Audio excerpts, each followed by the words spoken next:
Like a storm brewing, a much-needed change is emerging in the world of horsemanship.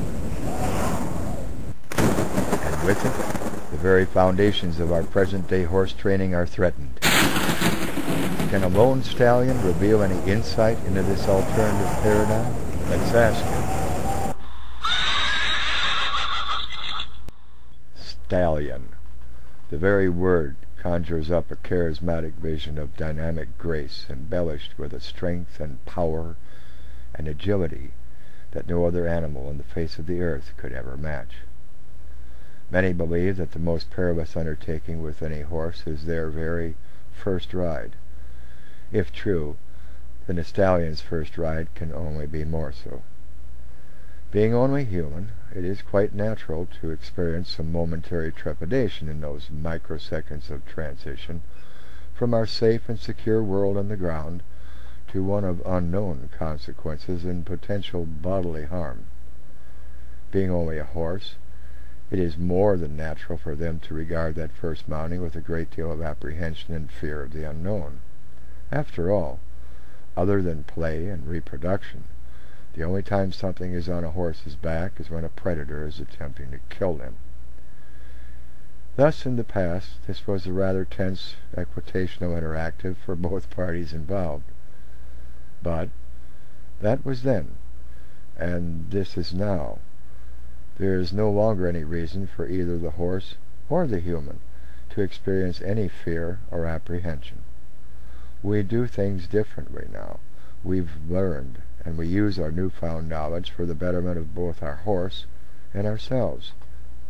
In so doing, we find that friendship, a true friendship between a horse and a human, is infinitely stronger than submission, and far safer, as well as more rewarding than simple conquest. To do otherwise in this day and age would certainly be a step backwards in time. For whips, round pens, lariats, cordeos, and all of the other traditional training aids have become the counterproductive tools of a rapidly approaching bygone era of horsemanship. We sincerely beg the indulgence of equine ethologists and research scientists who may find the initial narration a bit redundant, but we assure them that their viewing time will be both well spent and enlightening. This particular video was recorded many years ago and only recently digitized. It is one in a series of videos attempting to give greater understanding to the fact that our past and present day equine training and management practices have perhaps unintentionally but needlessly made the life of the domesticated horse as insanely chaotic as possible. While the film quality of this particular video is not the best, its content, and others in the succeeding series of better quality, attempt to reveal a few of the rewards and benefits of a completely different, if not countercultural, philosophy, perception, and relational interactive of human equine involvement. While the initial clips do focus on a particular stallion, his grandmother, mother, father, daughter, and son will join us in the succeeding series later. Thank you for your patience. Before we get started, I need to clarify a few things.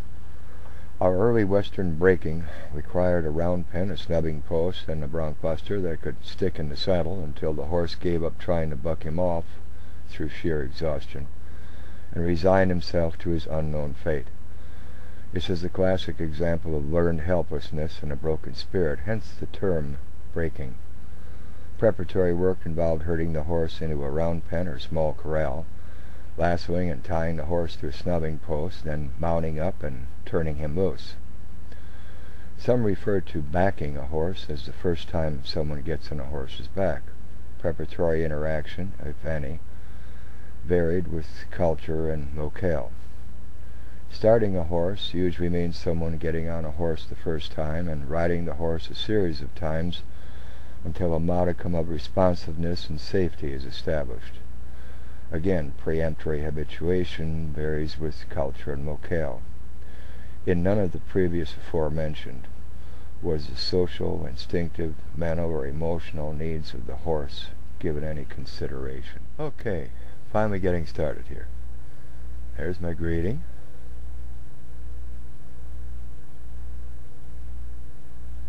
request to stand. There's the first yawn. Second yawn. And a third yawn.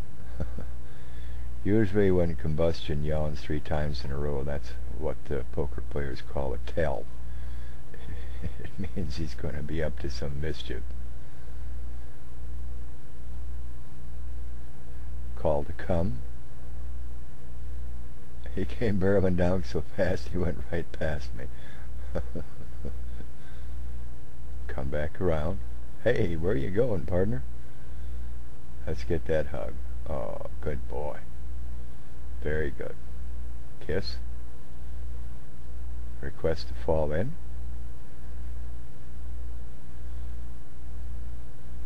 Yep, I should have known there. Bouncing ahead. Full of himself.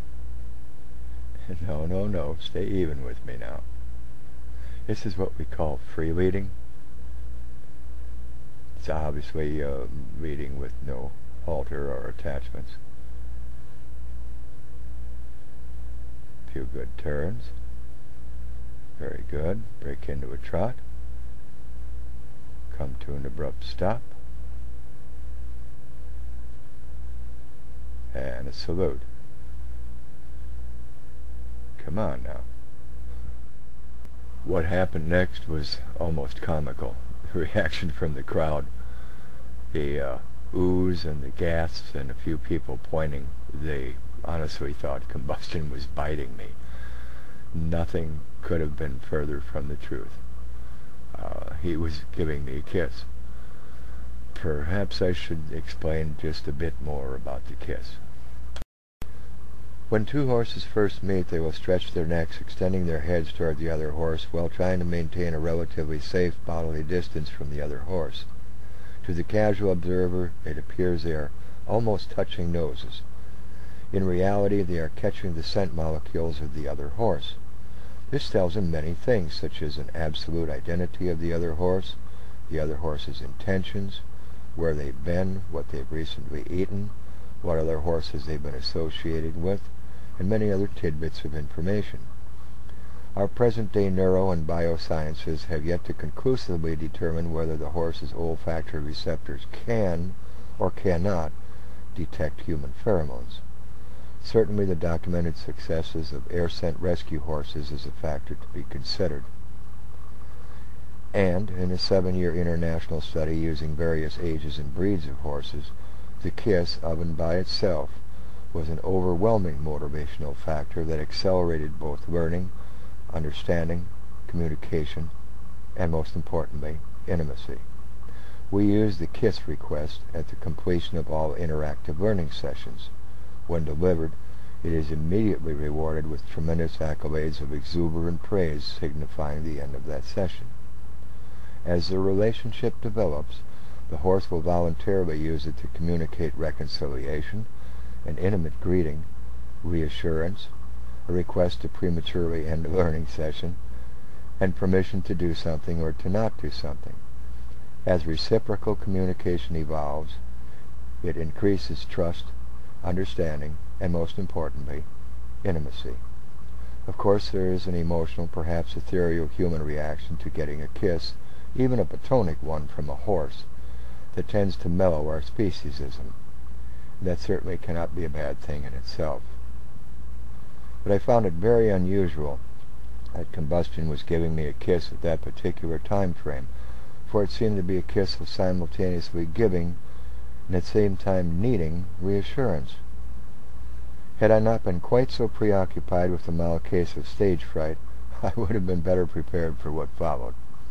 You see, I'd invited a few close but skeptical friends over to witness our first ride. In turn, they told a few friends, and so on, until a crowd of well over several dozen spectators had gathered behind the camera. This was a first for Combustion and I, as our entire relational learning process had been accomplished in the privacy of his pasture, with only an occasional onlooker watching us from the road that bordered one side of his pasture. His reaction to the crowd of spectators that day was an unexpected but beautiful mixture of stallionhood and intimacy. In the ensuing years, he never failed to give his stallionhood performance whenever a crowd of spectators gathered to watch us. For those interested, the entire video can be viewed in its entirety without interruptions at the conclusion of this film. Yes, it's okay. Now pay attention here. A little more freewheeling. So far, so good.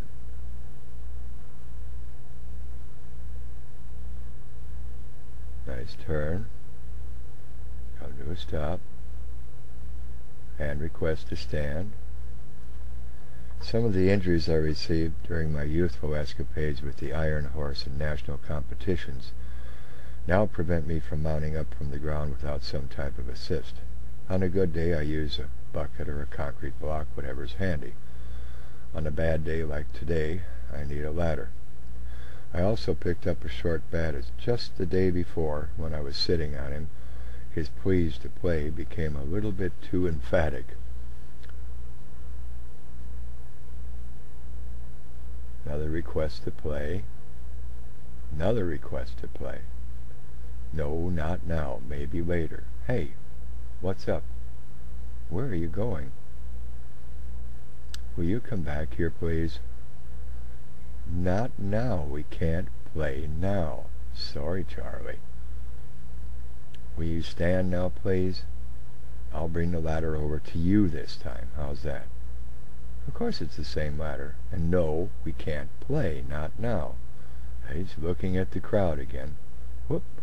Walk away and a little buck. Oh my goodness. What do we got here? Head shaking, snaking, agnostic behavior, defiance. Will you come back here, please? Nope, no play, no ride, he says.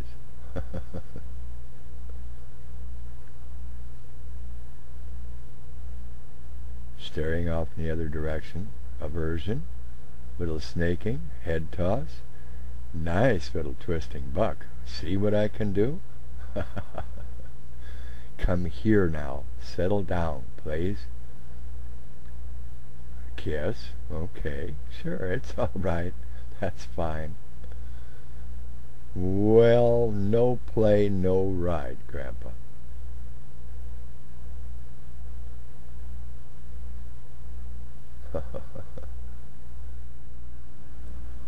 Funktionslust is a German expression meaning a love of performing a certain action or motion for no other reason or reward than the joy and fulfillment of exercising that action or motion. Perhaps a human comparable would be skipping when we were small children. No one was watching, no audience. No one gave us praise or rewards for skipping. We may or may not have skipped perfectly. We just did it because it was in our heart and it felt good doing it. Surely his display of stallionhood and dynamic exhibition of power and strength, grace and agility, could only be the equivalent to equine Funktionslust. Of all the animals in the animal kingdom, I can think of no other that depicts a greater love of life, joy of being, and celebration of self than his stallion dance. If he allows me to mount up today, which at this point seems uncertain, and responds to my request for even a short riding pattern in front of all those people, it will be a privileged gift that all the gold in the world could never equal. Burst of speed, ending in an invitation to parallel prance. Oh, how I wish my human frail body could accept his invitation. Around the round pen, with no gate naturally, that would be self-defeating, and a beautiful capriole that no one could see. Again, the invitation to parallel prance. Defiance. A buck. Look at him looking at the crowd. Is he putting on a show for those people? Oh my goodness. Beautiful. Direct line snaking, very dangerous with any other horse. But, in our case, it ends in a kiss and a hug. The head over, or head resting, equine social behavior has many different motivations and intentions. When standing at rest, either one of a pair of preferred associates may rest their head over the other. A mare may protectively stand with her head and neck over her foal. The head over resting can be an invitation to mutually groom. It can also be the preemptory challenge of play fighting, or the prelude to a serious physical confrontation between stallions. As a foal grows in height, they may momentarily rest their head on their mother. Our hug is not an integral part of the entire relationship-building process. It is an optional interactive given to the needs and personal preferences of both the horse and his human teacher. As the relationship grows, a horse may choose to use it rather than the kiss to communicate. But for me, as for many others, an inexplicable emotional sensation occurs when our two cheeks meet that I would not trade for anything in the world. Another invitation to play. Come here now, will you please? Nope. No play, no ride. Oh, how beautiful he is. My goodness. Another little straight line snaking. Deviated at the last second. More head tossing. Calling him back. No play. Not now. Now come around here, young man. That's enough of this foolishness.